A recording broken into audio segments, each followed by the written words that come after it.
વિદ્યાર્થી મિત્રો, આપણે નવમા ધોરણમાં નવમા પાઠનું પુનરાવર્તન આજે કરીશું. નવમો પાઠ એટલે ચતુષ્કોણ અને ત્રિકોણનું ક્ષેત્રફળ. વિદ્યાર્થી મિત્રો, આ ક્ષેત્રફળનો પાઠ છે. સમજો, ક્ષેત્રફળ એટલે બંધ આકૃતિ વડે ઘેરાયેલો પ્રદેશ, તેને ક્ષેત્રફળ કહેવાય. ચાલો હવે હું સ્ટાર્ટ કરું છું. પહેલા ત્રિકોણનું ક્ષેત્રફળ, ત્રિકોણ PQR માં. ચાલો, આ ત્રિકોણ PQR છે. ચાલો, PQ અને R. ચાલો, PQR માં એમ કેવું QM, આ QM આ વેગ QM અને RN વેગ આ RN વેગ. હવે જરા સમજી લેજો, આ QM એ PR પાયા પરનો વેગ, RN એ PQ પાયા પરનો વેગ. મને 3 વેગ મળે પણ મને 2 આપ્યા. ચાલો હવે હું એક કામ કરીશ, કોઈ વેલ્યુ નહીં મૂકીશ. ચાલો હવે હું સીધું મૂકીશ ત્રિકોણ ABC નું ક્ષેત્રફળ બરાબર ત્રિકોણ ABC નું ક્ષેત્રફળ. એને એમ પણ લખાય, area of ABC is equal to area of ABC. ચાલો, સૂત્ર 1/2 ગુણ્યા પાયો ગુણ્યા વેગ બરાબર 1/2 ગુણ્યા પાયો ગુણ્યા વેગ.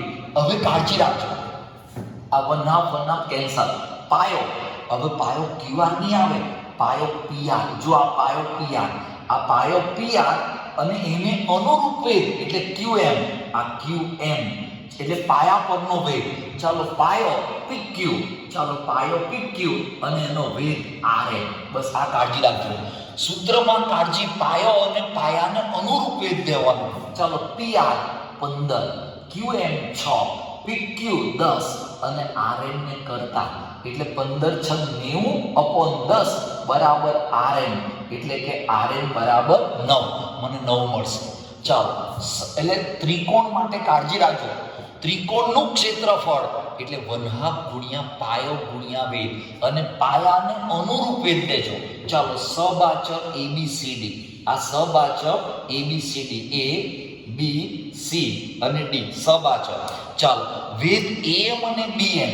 હવે આ વેગ AM નો પાયો BC. ચાલો, AM નો પાયો BC એટલે આ આપણો વેગ AM. ચાલો, BN નો વેગ પાયો CD. ચાલો, BN નો પાયો CD, આ BN નો પાયો CD. હવે આમાં બી કિંમત નહીં મૂકતા. Area of ABCD is equal to area of ABCD. ચાલો, હવે આપણને ખબર છે સમાંતર બાજુ ચતુષ્કોણનું ક્ષેત્રફળ એ પાયા અને અનુરૂપ વેગ ના ગુણાકાર જેટલું, એટલે કે પાયો ગુણ્યા વેગ. ચાલો, હવે પાયો જોઈ લેજો, પાયો CD, આ પાયો CD અને એનો વેગ, તો એનો વેગ આ જ આવવાના રહ્યા, એટલે બોલો કોણ? BN. ચાલો, હવે પાયો બદલો, પાયો આપણો BC. ચાલો, પાયો BC અને એનો વેગ AM. ચાલો, એનો વેગ AM, વેલ્યુ મૂકી દો. ચાલો, હવે CD 9, ચાલો BN 10, BC, ચાલો BC શોધવાનું અને AM 7.5. BC ને કરતા એટલે છેદમાં 9×10/7.5 બરાબર BC. એટલે કે આ પોઈન્ટ દૂર કરો તો 9×10×10 અને /75 બરાબર BC.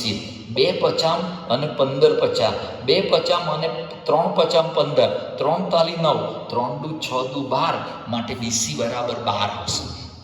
ચાલો, એવો જ દાખલો છે સબાચક ABCD. ચાલો, આ ABCD સબાચક. ચાલો, હવે બાજુ CD પરના 2 વેગ, CD પરના 2 વેગ AM અને BR. ચાલો, આ AM એટલે બિંદુ A માંથી અને BR આ બિંદુ B માંથી, એટલે A માંથી AM અને B માંથી BR, પાયો એક જ છે. ચાલો, હવે આપણે એક કામ કરીશું, આમાં બી સૂત્ર area of ABCD is equal to area of ABCD. ચાલો, માટે પાયો ગુણ્યા વેગ બરાબર પાયો ગુણ્યા વેગ. પાયો CD અને આપણો વેગ AM. ચાલો, પાયો CD સેમ અને વેગ BR. ચાલો, વેલ્યુ મૂકો.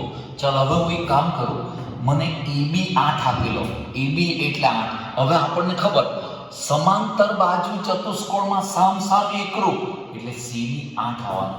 ચાલો, 8 AM 6, બોલો CD 8 અને BR બીઆર આપણે શોધવાનું, એટલે બીઆર ને કરતા ચાલો 8 × 48 અપોન 8 બરાબર બીઆર. ચાલો હવે 4 દુ 8 અને 2 આ કેટલા આવવાના 24 દુ 48. ચાલો 6 ચોક 24 માટે બીઆર બરાબર 6. હવે સમજો સમલંબ ચતુષ્કોણ. વિદ્યાર્થી મિત્રો, સમલંબ ચતુષ્કોણની વ્યાખ્યા તમને ખબર છે, આકૃતિ પાડી દો. જે ચતુષ્કોણની સામસામેની બાજુની કોઈ એક જોડ સમાંતર તો એ સમલંબ. હવે નંબરિંગ એડી ચેક કરજો.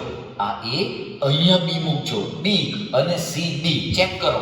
એડી સમાંતર બીસી, જે બે સમાંતર તે નંબરિંગ આવું જોઈએ મુજબ. ચાલો એમ લંબ બીસી, એમ બિંદુ એ માંથી લંબ દોરો બીસી ઉપર. હવે સમજો, તમને સૂત્ર આપેલું એરિયા ઓફ એબીસીડી એટલે કે સમલંબ ચતુષ્કોણનું ક્ષેત્રફળ બરાબર 1/2 ગુણ્યા વેગ કૌંસમાં સમાંતર બાજુનો સરવાળો. સમાંતર બાજુનો સરવાળો. ચાલો 1/2. હવે વેગ, ચાલો વેગ am, આ am અને સમાંતર બાજુ AD વત્તા BC. ચાલો AD વત્તા BC બરાબર 1/2 am 5 અને AD બરાબર 6, BC બરાબર 14. ચાલો 1/2 ગુણ્યા 5 સરવાળો 20 એટલે 10 દુ 20, 10 × 50 બોલો ચોરસ એકમ. આ રીતે મને મળે. પેલા સૂત્ર ખાસ મોડે કરજો. સમલંબ ચતુષ્કોણનું ક્ષેત્રફળ બરાબર 1/2 ગુણ્યા વેગ કૌંસમાં સમાંતર બાજુનો સરવાળો. એવો જ દાખલો બીજો, આ સમલંબ ચતુષ્કોણ. ચાલો હવે નંબરની કાળજી. AD સેમ, તો આ A, આ B, C અને D, AD સમાંતર.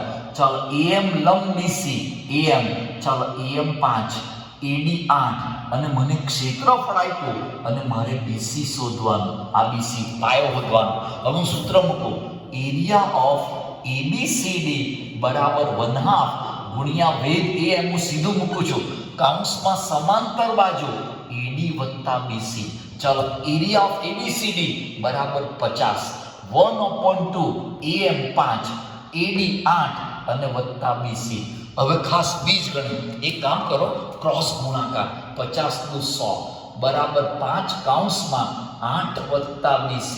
હવે આ 5 કૌંસ છોડો તો બી ચાલે, પણ 5 ને બાજુ બદલો તો 100/5 બરાબર 8 વત્તા BC. 20 × 100 એટલે 20 બરાબર 8 વત્તા BC માટે 20 ઓછા 8 બરાબર BC માટે BC બરાબર 12. આ રીતે હું કિંમત શોધી શકું. વિદ્યાર્થી મિત્રો, હવે આ આકૃતિ બતાવું છું, તમને કેટલીક ફિગર આપશે અને ફિગર પરથી તમારે લાવવાનું ક્ષેત્રફળ સમજો. ચાલો પહેલી આકૃતિમાં તમે જોઈ લો. આ આખી આકૃતિનું મારે જોઈએ ક્ષેત્રફળ સમજો. આમાં પહેલો આકાર 1 ને આકાર 2. ચાલો પહેલો આકાર લંબચોરસ છે. કેમ? આ 6 અને 8 એટલે પાસેની બાજુ સમાન નથી, એટલે પહેલા હું લખીશ. ચાલો એરિયા ઓફ, ચાલો એટલે આ ક્ષેત્રફળ બરાબર એરિયા ઓફ ABCD વત્તા એરિયા ઓફ તમારો ત્રિકોણ DCE. આ DCE એટલે એરિયા ઓફ BCE. હું ડાયરેક્ટ મૂકું. નંબર 1 નું ક્ષેત્રફળ નંબર 2 નું. ચાલો નંબર 1 ચતુષ્કોણ એટલે લંબચોરસ પાયો ગુણ્યા વેગ. ચાલો વત્તા અથવા તો વત્તા, ચાલો એરિયા 1/2 ગુણ્યા પાયો ગુણ્યા વેગ. ચાલો હવે એક કામ કરો, લંબચોરસનું ક્ષેત્રફળ ક્રમિક બાજુનો ગુણાકાર એટલે 6 ગુણ્યા 8 વત્તા 1/2. હવે પાયો C 15, આ 15 અને વેગ આપણો 8 આવ્યો. આ વેગ 8.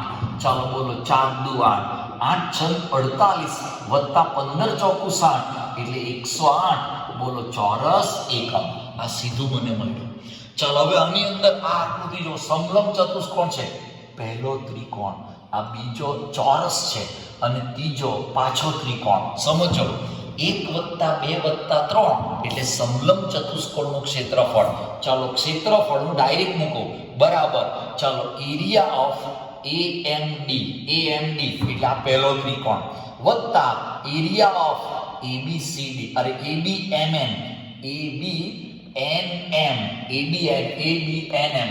અને વત્તા એરિયા ઓફ BNC.